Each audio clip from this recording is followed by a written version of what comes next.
Hello and welcome to CATSweek. I'm Annalise Poorman.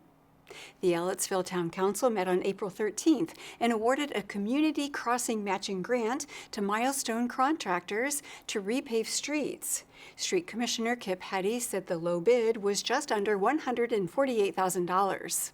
I could add that the streets that will be paved this year will be Jessica Street from Benjamin to Hayden Court, Meadowlands Drive from Paddington Way to Daisy, Clover Drive from Meadowlands to Daisy, and Wildflower Drive from Meadowlands to Daisy. The council approved the contract unanimously. Next, Fire Chief Kevin Patton provided an update on the repair of an aerial fire truck. A routine check found an issue with a ladder that will require nearly $250,000 in repairs. Councilmember Scott Oldham said that it is in the town's best interest to fix the truck rather than buy a new one. I don't see it to be practical for us to not fix this. The size of the township, the size of things that may be headed our way in the future, I don't see where we, quite frankly, have the option to not fix it, because redundancy is the keystone for public safety, and this would only make the third one, even if we keep it as a spare in the county, correct? Be the fourth. I think this is the fourth. When it comes back online, it would be the fourth. Yeah. So that's not a whole lot for a county with the population we have, and particularly some of the bigger apartment complexes that are not righteously ours currently for Ellettsville. But through mutual aid and frankly with the proximity of the airport and everything else, I just don't think it's good fiscal policy not to fix this one. Agreed. Patton said the repair will require a new ladder to be built, which takes around 6 months. However, the truck will only be out of commission for about a month while the new ladder is installed.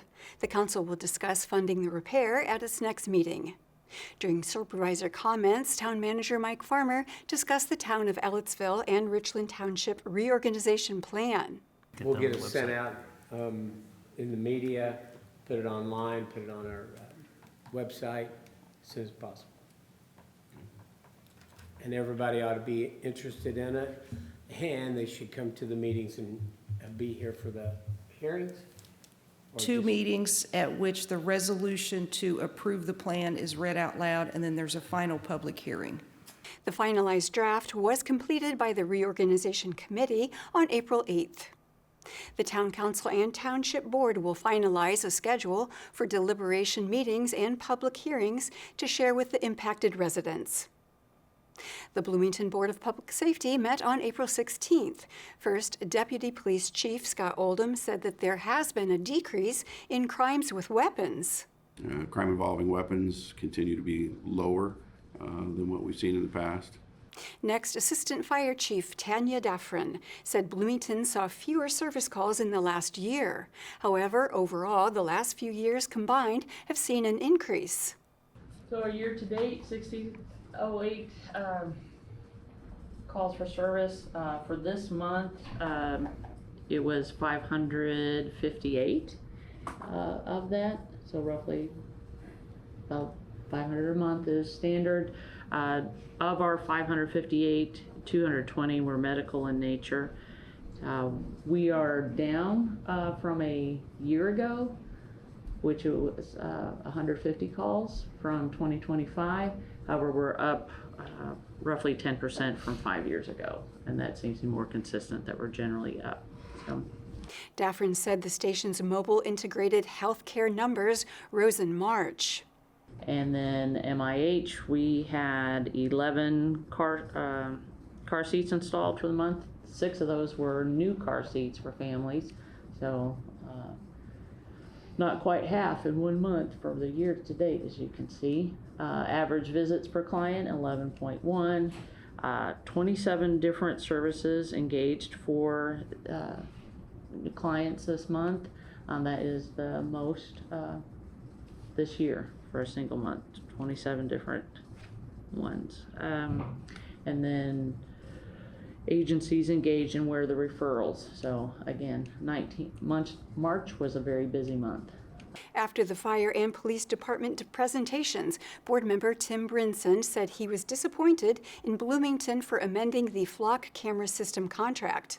I feel that the flock camera system is a very good program And I don't see how it's violating anyone's civil rights or privacy. It's not being kept forever, it's 30 days, and it's only a license plate number. And as far as I'm concerned, if the government wants to know how many times I go to the upstairs pub, well, look at the flock camera system down there, because I personally don't care. But some people feel that it's an invasion of their privacy. And I would say that out of the people that say that, 99% of them are on Facebook. And 85% of them don't have it locked down. And when you don't have it locked down, you have welcomed me into your life with open arms. Now I can see where you like to go eat. I can see where you live. I can see the inside of your house, your family, when you're going on vacation, how long you're going to be gone, what kind of pets do you have. So I don't understand this invasion of privacy with the flock camera system at all. So me, personally, I'm very disappointed in the city, and I fully supported the flock camera system. Brinson explained that he did not think that it was an invasion of people's privacy and that it could help with crimes. The board acknowledged his thoughts and adjourned the meeting. The Bloomington Commission on Sustainability met on April 14th and discussed a resolution against the use of glyphosate in Bloomington's public spaces. Experts answered questions about the common herbicide used in weed control. Mary Wells, the Natural Resources Manager with Bloomington Parks and Recreation, explained how the city uses the herbicide. We are using glyphosate specifically for non-selective control. It's a broad-spectrum herbicide that's systemic, which is one of the reasons why it's such an important tool. It doesn't just top kill, it gets down into the roots and then kind of ends its action as it finds the soil particles and starts going through its half-life. So we are using it, a lot of our use, over half of our use going back just the last few years, is for cut stump applications on woody vegetation. Wells said the city also uses the herbicide on resistant invasive species, such as bush honeysuckle. She said Parks and Recreation reports glyphosate usage on its online pesticide notice interface. Monroe County Identify and Reduced Invasive Species Group President Ellen Jacart said only allowing the herbicide to be used on invasive species would cause problems with keeping sidewalks cleared of weeds. Some communities in Florida have attempted to ban glyphosate, and one of the things that they saw was a great increase in lawsuits, largely because glyphosate was used to keep sidewalk cracks clean. They had no other way to do that effectively, and there were a lot of slip and fall lawsuits. Jacart and Wells both said their organizations use a die and signage to show where glyphosate has been applied. Jacart also said glyphosate is safer than other herbicides on the market. There are hundreds, if not thousands, of other studies. There are incredible studies that have been done. Glyphosate is by far the most studied herbicide in the world compared to any other out there. Triclopyr, Mazipyr, Picloram. Glyphosate is the one they focus on because it has been such a workhorse of an herbicide and it's so greatly used. I think you have to carefully evaluate the author's potential for conflict of interest, but from what I have seen from all of the work that's been done, thus far there have been no good studies that have shown significant harm to humans and applicators, and used according to label directions. Compared to all the other possible herbicides out there, it's the safest we've got. Jacart said using glyphosate helps clear invasive species and promotes native plant growth, which is beneficial for the environment. Wells added that invasive species change the soil, so it's best to remove them with the herbicide. The commission postponed voting on the resolution until its May meeting so commissioners can gather more information and think about possible amendments. The Monroe County Capital Improvement Board met on April 15th. First, the board heard updates from Weddle Brothers Construction on the Bloomington Convention Center expansion. Senior Superintendent Logan Turner said they have made significant progress. We have 52,000 pounds of supplemental steel that's in the exhibit hall, and that what that means is that's for all the partition walls. There's a lot of coordination that goes into that and getting that in place so we can frame walls around it and drywall paint, but there's a lot of steel that goes in before we can do that. So on sequence 7, as you can tell, the detailing is going on and the decking is started as of today. So that's moving, that'll all get closed in. So that's a huge milestone for us. We'll go ahead to the next. Next, the board considered the acceptance of land transfers from the city and county. Board President John Weikart explained the transfers. Since our last meeting, the Redevelopment Commission, by resolution, approved the transfer of parcels to the Capital Improvement Board that include, by way of description, the south overflow parking lot, as well as the parking lot that is behind the Courtyard by Marriott, so west of the Courtyard by Marriott, south of this building. So the Redevelopment Commission has approved the transfer to us of those 2 parcels. I think it's more than 2, but those parcels of land. In addition, last night, the County Council completed the approval process started by the County Commissioners. The County Commissioners, by resolution, approved the transfer to the CIB of the west parking lot, as well as those parcels that I will simply describe as south of Smith Avenue to 2nd Street, with the exception of a privately owned building that's on that property. So the county commissioners approved that by resolution. Last night, the county council also approved that by resolution. So both the city and the county have advised us that they are transferring or are willing to transfer those parcels to us. The board voted unanimously to accept the conveyance of the properties. Then the board discussed related real estate. Weikart maintained that their mission is to expand the convention center, renovate the current building, and select a hotelier and a site for the host hotel. He explained that the College Square site is the best option. We're obviously well underway with the expansion and plans for renovation, and the transfer from the RDC and the county of parking lots secures that into the future. There's now an opportunity presented by the transfer of the further south properties by the county to identify what land we own for hotel development. We've all recognized for 2 years now that it is the north site, the College Square site, that is the best fit for the hotel site. Negotiations between the hotel developer we selected in the city ended in December 2025 after 14 months of discussion. But now with the transfer of land from the county, the CIB is for the first time in a position to make its own offer on the College Square site.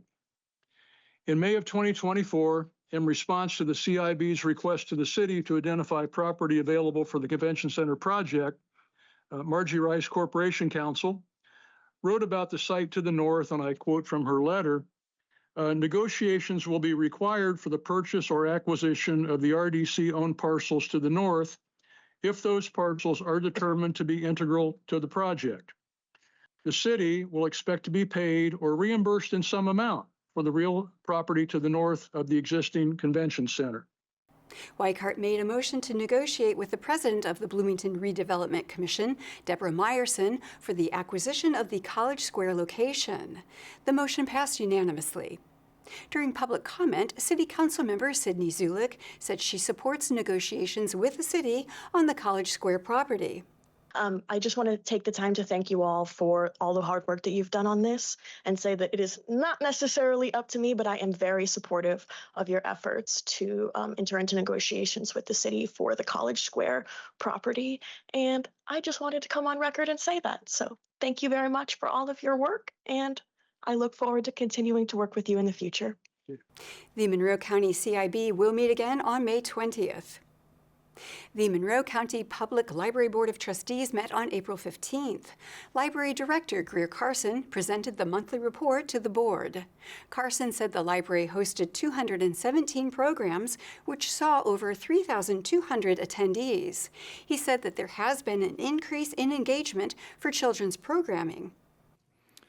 We saw a huge increase in the use of Lote for Kids, which is our newest children's ebook platform, with a total of 238 stories viewed. That's a remarkable monthly statistic, given that the total number of stories viewed for all of last year was 258. We introduced this resource in January of this year, and it was the e-library resource of the month in March, so it's likely that the web highlight was the driver for such a sharp increase in use, and that's often the case. Carson shared that there was an uptick in interest for another program titled Mango Languages. Mango Languages also saw a significant increase in use last month, nearly doubling the numbers that we saw in March of 2025. We believe this was due, at least in part, to the temporary loss of Rosetta Stone. So Rosetta Stone, which is a very popular language tool, has been a part of the Indiana State Library's Inspire suite of resources for some time. It was dropped in July of last year during the state library's renewal with EBSCO, which is the provider, and partly due to the cost-saving measures they took associated with the discontinuation of the IMLS funding. Once that funding was restored, Rosetta Stone was added back to the Inspire collection in February of this year. And it is very popular, so it's quite possible that Mango Languages sort of took the place for Rosetta Stone for a little while. Carson added that the library has introduced Blu-ray discs to additional branches following success at the downtown location. We introduced Blu-ray discs to our branches in March. The popularity of our downtown Blu-ray collection has grown over the 2 years that we've offered this, and now we're starting to order branch copies of some Blu-ray titles so that Ellettsville and Southwest both have browsing Blu-ray collections. For some context, we often pilot a new physical collection at the downtown library before expanding it to the branches. This allows us to gauge demand for a browsing collection before investing and expanding its holdings across the system, which of course can be quite expensive. While we pilot a collection, we watch the patron holds queues for downtown materials to see how many branch patrons request the title to be sent to the branch for pickup. And this gives us a sense for when it's appropriate to go ahead and invest in expanding a physical collection to the branches. The next meeting of the MCPL Board of Trustees will be on May 20th. The Monroe County Council met on April 14th. During public comment, a resident addressed the recently revived issue of the proposed North Park jail location. I'm going to implore you to please, even under these pressure tactics, to remain true to your convictions and to remain true to the desires of your constituents. The public does not want a jail at North Park. Your colleagues at the city do not want a jail at North Park. I know 2 of our city council members put out a press release to that very sentiment yesterday. Your business community does not want a jail at North Park. Social service providers, the folks in the trenches doing the work, as you just heard, do not want a jail at North Park. And you yourselves in October stated in no unclear terms that you do not want a jail in North Park. Building a jail at North Park would be a tremendous harm to our community, and I hope that when the time comes, and it sounds like it's coming, that you will once again vote no on a purchase order for that land. Thank you. Chief Deputy Phil Parker from the Monroe County Sheriff's Department then provided an update on ongoing hiring challenges. In 2025, we ran 2 merit processes. In each one of those processes, we had 38 applicants. And in that first process, we netted 0 hires out of that process. We took 6 people to background in polygraphs, and they all failed, every one of them. 6 failed the polygraph examination, which, as we know, is a test of veracity and what you've done in your past life that may or may not affect you. So what can we derive from that? And unfortunately, that's a quality of applicant issue that we're struggling with right now. The clerk's office, represented by new Chief Deputy Tanner Branham, requested approval for overtime pay to support election-related work. So we have several employees in the clerk's office who assist with elections during election season. That includes, a lot of it is training. We have a lot of poll workers, election day poll workers who work full-time jobs and they can't make our normal training days. And so we have individuals who assist with training after hours and on weekends. And that's primarily what this line is for. Following tornado damage, Airport Director Carlos Laverty requested funds to cover repair costs at the county airport while awaiting insurance reimbursement. Thinking $2 million worth of of capital damage out there, and it's fluctuated between 2 and 4. Right now, we're looking at approximately $3 million in damage. The council then deliberated a property transfer to the Capital Improvement Board for the Convention Center expansion. CIB President John Weikart stated his intent to pursue a land swap for the former Bunger and Robertson lot to the north. But it would be my hope that if we were to receive these parcels in transfer, that we would engage the city and the redevelopment commission into a discussion about a land exchange. Can we exchange those south parcels to 2nd Street for the former Bunger Robertson lot? Can we achieve 2 goals? Can the CIB then move forward to develop a hotel on that north property, which is the best fit? Could the city see some advantage to having the south-south parcels for their own initiatives, for their own priorities, for their own development, whatever that may be. I can't predict what will happen if we were to make that offer. I can tell you that in private conversations I've had with the mayor, she's not indicated support for a land exchange. A local resident identified only as Barry expressed support for a land swap that would preserve affordable housing at Seminary Point. It makes no sense to ruin people's lives in the interim, but it makes perfect sense to transfer this property to the city with assurance from the city that they intend to transfer it to a land trust and actually use their affordable housing fund to keep Seminary Point permanently affordable. I spoke to an elderly woman who lives at Seminary Point 1 week ago. I asked her if she wants to leave. She said, no.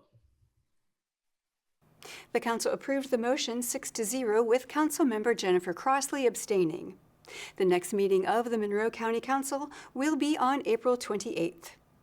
And that is all for CATSweek. Thank you for joining us. For CATS and WFHB, I'm Annalise Poorman.